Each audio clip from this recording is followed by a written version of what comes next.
임대차 3법은 전월세 신고제, 전월세 상한제, 계약갱신 요구권을 핵심으로 하는 법안으로 주택임대차보호법 개정안과 부동산 거래신고 등에 관한 법률 개정안을 말합니다.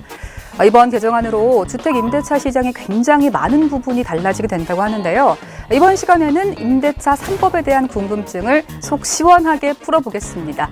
국토교통부 주택정책과 박태진 사무관님 모셨습니다. 안녕하세요. 안녕하세요. 소개 좀 부탁드릴게요. 네, 안녕하세요. 저는 국토교통부 주택정책과 박태진 사무관입니다. 네, 어서 오세요. 반갑습니다. 오늘 나눌 이야기가 굉장히 많은데요. 이 전월세 신고제, 전월세 상한제, 계약갱신 요구권을 핵심으로 하는 이른바 임대차 3법. 자세히 알아보기 전에 도대체 개정안이 마련된 이유가 뭘까요? 네, 우리나라 대다수의 임차인들은 2년마다 임대료가 오르면 어떡하나 하는 불안감에 시달리는 것이 사실입니다. 그리고 이제 사실 이사를 해야 될 상황이 될 경우도 많이 있고요. 그래서 임차인들이 이제 새로운 집을 알아보는 그런 수고뿐만 아니라 그 복비, 그런 이제 경제적인 이제 부담도 많이 큰 게 사실인데요. 그래서 정부는 이번에 이제 임대차 3법 개정을 통해서 임차인들이 2년 정도는 더 안심하고 거주할 수 있도록 하기 위한 그런 개정을 했습니다. 그렇군요. 이번에 개정된 주택임대차보호법에는 계약갱신 요구권이라는 게 새롭게 도입된다고 들었는데 이건 어떤 건가요? 계약갱신 요구권은 임차인들이 1회에 한해서 그 계약 갱신을 요구할 수 있는 권리입니다. 그래서 갱신되면 그 계약은 2년 더 연장이 되게 됩니다. 그럼 4년까지 살 수 있는 거겠네요. 네. 계약갱신 요구권을 행사하려면 방법을 일단 알아야 될 것 같은데 뭐 서류를 작성하면 되는 건가요? 지금 그 임대차 기간이 끝나기 6개월 전부터 1개월 전까지 남았을 때 이제 행사를 할 수가 있고 그 행사 방법에는 특별한 그 제한은 없습니다. 그래서 그 임차인들은 임대인에게 문자나 통화 같은 걸로도 이제 계약갱신 요구를 할 수가 있고요. 다만 이제 그 훗날에 뭔가 좀 분쟁이 될 소지가 있을 거를 예방하기 위해서 그런 것들을 녹음을 해두거나 아니면 캡처를 해두거나 아니면 더 확실하게 하기 위해서는 문서로서 뭐 내용 증명 우편으로 그 계약갱신 요구 통지를 한다거나 그런 것들을 할 수 있습니다. 그렇다면은 전세를 보통 2년을 사니까 1년 반에서 그 2년이 되기 전까지 사이 동안 문자든 뭐 전화든 저 더 살고 싶어요라고 이렇게 통지만 하면 된다는 거네요? 네, 맞습니다. 그렇군요. 또 묵시적 갱신으로 4년 넘게 살고 있다면 이 경우에도 계약갱신 요구를 한 걸로 보는 건가요? 아닙니다. 묵시적 갱신은 계약갱신 요구권의 행사로 보지는 않는데요. 왜냐하면 계약갱신 요구권은 그 명시적으로 계약갱신을 요구한다는 그 의사표시를 할 경우에 행사한 것으로 보기 때문에 그래서 이제 묵시적 갱신이나 아니면 뭐 임대차 계약을 연장해가지고 4년 이상 기존에 살고 있었던 임차인이라 하더라도 계약갱신 요구권을 1회는 사용할 수가 있습니다. 그럼 뭐 6년이든 그게 더 몇 년 됐든지 간에 일단은 1회를 사용할 수 있다는 거네요. 임대인 입장에서는 임차인이 계약갱신 요구를 하면 최소 4년 동안은 새로운 임대 계약을 할 수가 없으니까 계약을 할 때 계약갱신 요구권을 행사하지 않기로 이렇게 약정을 넣을 수도 있잖아요. 이런 경우에는 계약갱신 요구권을 쓸 수 없는 건가요? 계약갱신 요구권을 행사하지 않기로 사전에 약정을 하는 것은 임차인에게 불리한 그 약정으로서 그 주택임대차보호법에 위반되어서 그 부분은 무효인 약정이 됩니다. 그래서 그런 약정을 했다고 하더라도 임차인은 계약갱신 요구권을 사용하실 수가 있습니다. 불법적인 요구사항이라는 거네요. 예, 그 강행 규정이기 때문에 거기에 위반된 거는 무효로 보고 있습니다. 그렇군요.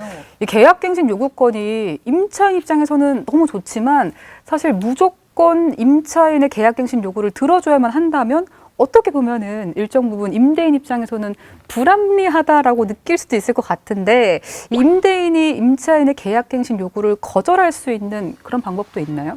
예를 들어서 임대인 본인이 아니면 본인의 부모님이나 자녀가 직접 그 집에 들어와서 거주를 해야 될 사유가 있다면 그런 이유로 이제 계약갱신을 좀 거절을 할 수가 있도록 법에 규정되어 있습니다. 예를 들면 임차인이 그 차임의 2기에 해당하는 차임을 연체한 사실이 있는 경우 그럴 때는 또 갱신 거절이 가능하시고요. 아니면 또 임차인이 그 해당 주택을 파손하거나 그런 경우에도 그 갱신을 거절할 수가 있습니다. 네, 이렇게 말씀해 주신 대로 임대인이 만약에 직접 거주를 이유로 갱신을 거절을 했는데 알고 보니까 다른 사람에게 임대를 줄 수도 있는 거잖아요. 이런 경우에는 어떻게 해야 되나요? 임대인이 본인이 직접 거주하겠다는 이유로 갱신을 거절해놓고 실제로는 또 다른 사람에게 임대를 주거나 그런 경우에는 손해배상 청구를 할 수 있도록 법에 규정이 되어 있습니다.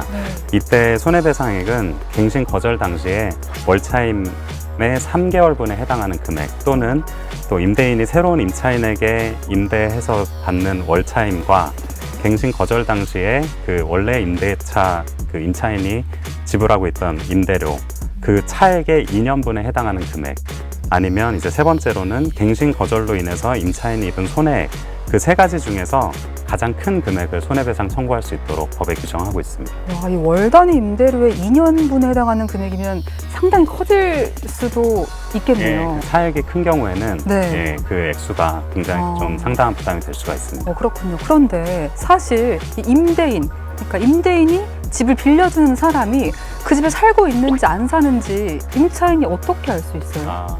그 임대인이 직접 거주를 이유로 갱신을 거절했을 때는 임대차 기간이 끝난 이후에도 임대차 정보 현황을 주민센터 등에 이제 신청을 해서 열람을 할 수 있게 됩니다. 지금 이 부분은 시행령 개정 중에 있고요. 한 10월부터는 시행이 될 계획입니다. 그렇다면 10월 이전에 그렇게 계약을 하신 분들도 해당 사항이 있는 건가요? 네, 그렇습니다. 조회만 10월부터 가능한 거고요. 그렇군요. 네, 그러면 이번에는요, 전월세 상한제로 한번 넘어가 보겠습니다. 어떤 제도인지 소개 좀 해주시죠. 그 임차인이 계약갱신 요구권을 행사해서 계약이 갱신됐을 경우에 그 임대료에 대해서는 기존의 임대료의 5% 이내의 범위에서 협의해서 정할 수 있도록 되어 있습니다. 그럼 만약 월세라고 치면 보증금도 5%를 올리고 월세도 5%를 동시에 각각 올릴 수 있는 건가요? 네, 그렇습니다. 그럼 이 임대료 상한 제한은 언제든지 적용이 되는 건가요? 임대료 상한 제한은 그 계약 갱신 요구권을 행사해서 계약이 갱신되는 경우 그때 이제 적용이 됩니다. 그래서 새롭게 임대차 계약을 체결하거나 그럴 때는 적용되지는 않습니다. 그렇군요. 이 계약 갱신을 할 때 임차인과 임대인이 합의해서 5%를 초과하는 계약을 했다면 이 계약은 유효한 걸까요?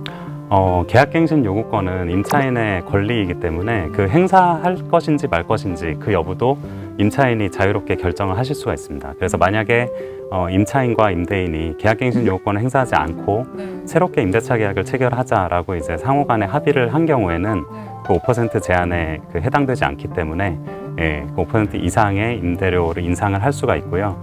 다만 이때는 아직 그 계약갱신 요구권 행사 안 한 것이기 때문에 추후에 한번 계약갱신 요구권을 행사할 기회가 아직 남아 있습니다. 임차인에게는. 혹시 또 이런 것도 궁금한데 지금 전세로 살고 있는데 임대인이 월세로 바꾸고 싶다 이렇게 하면 어떡하나요? 개정 법률상의 갱신되는 임대차 계약은 전 임대차와 동일한 조건으로 그 연장이 되는 것, 2년 연장되는 것으로 보므로 원칙적으로는 전세에서 월세로의 전환은 인정되지가 않고요. 다만 이제 임차인이 그 임대인이 만약에 전세에서 월세로 전환한다거나 그렇게 제안을 했을 때 임차인이 동의를 했을 때는 그 전환이 가능합니다. 그리고 이때는 그 전환율이 적용이 되는데 그 법에서 정해진 월차임 전환율 상한이 있거든요. 그래서 현재는 4%로 정해져 있는데 그래서 보증금의 4%에 해당되는 금액으로 월세로 전환을 할 수가 있습니다. 할 수 있는 방법이 있기는 있는 거군요. 네, 그렇다면 임대차 신고제 이야기로 넘어가 보겠습니다. 임대차 신고제, 이건 어떤 제도인가요? 임대차 신고제는 전세 월세 계약 등을 할 때에 30일 내에 계약 당사자가 그 계약 당사자 보증금 그리고 임대 기간 등의 그 계약 사항을 관할 시군구청에 의무적으로 신고하도록 하는 제도입니다. 임대차 신고제는 내년 6월부터 시행이 됩니다. 그렇군요. 그럼 임대차 신고는 누가 해야 되는 건가요? 임대인인지 임차인인지 궁금하거든요. 원칙은 임대인과 임차인이 공동으로 신고하도록 되어 있고요. 만약에 그 중에 한 명이 이제 신고를 계속 거부를 하는 경우에는 그 중에 일방이라도 가서 신고를 할 수 있도록 규정이 되어 있습니다. 이 임대차 신고제를 통해 얻는 효과는 어떤 게 있을까요? 실제 어떤 집이 얼마에 언제 거래가 됐다라는 게 공개가 되고 있거든요. 임대차 신고제를 통해서도 이제 어떤 집이 얼마에 임대차 거래가 됐다라는 부분에 대해서 국민들이 이제 그 정보를 쉽게 알아볼 수가 있고 그거를 가지고 이제 정당한 그 액수의 임대차 계약을 체결할 수 있는데 도움이 많이 될 것으로 보고 있습니다. 이번 개정안 시행으로 혼란을 겪는 임대인, 임차인들도 있을 것 같은데 이 주택 임대차 보호과 관련해서 궁금한 점이 있다. 이러면 어디로 연락해서 물어볼 수 있을까요? 이번에 개정된 임대차법 시행과 함께 4곳의 그 임대차 방문 상담소를 개설을 했습니다. 그래서 상담센터에서 법률 전문가의 그 전화나 방문 상담을 받으실 수가 있고요. 또 이제 유관기관 콜센터에서도 그 새로 도입된 임대차 제도에 대해서 설명을 해드리고 있습니다. 그래서 한편 개정된 주택임대차보호법에 대해서 도입된 제도의 이해를 돕고 그 관련된 권리 구제 절차 그런 거에 대해서 안내하기 위해서 그 정부에서 개정 주택임대차보호법 해설집을 발간해서 배포를 했습니다. 그 해설집은 전자 파일 자료로 국토교통부 홈페이지의 정책자료란의 정책 정보에서 보실 수가 있습니다. 임대차 방문 상담소도 운영하고 계시고 기관별 대표 번호도 있고요. 또 국토교통부 홈페이지에서도 다양한 정보로 만나보실 수 있을 것 같습니다. 네, 임대인과 임차인 간에 발생한 분쟁을 조정하는 주택임대차 분쟁조정위원회도 더욱 확대가 된다고 합니다. 임대차와 관련된 갈등이 생겼다면요, 주택임대차 분쟁조정위원회를 통해서 꼭 필요한 도움 받으셔서 슬기롭게 해결하실 수 있기를 바랍니다.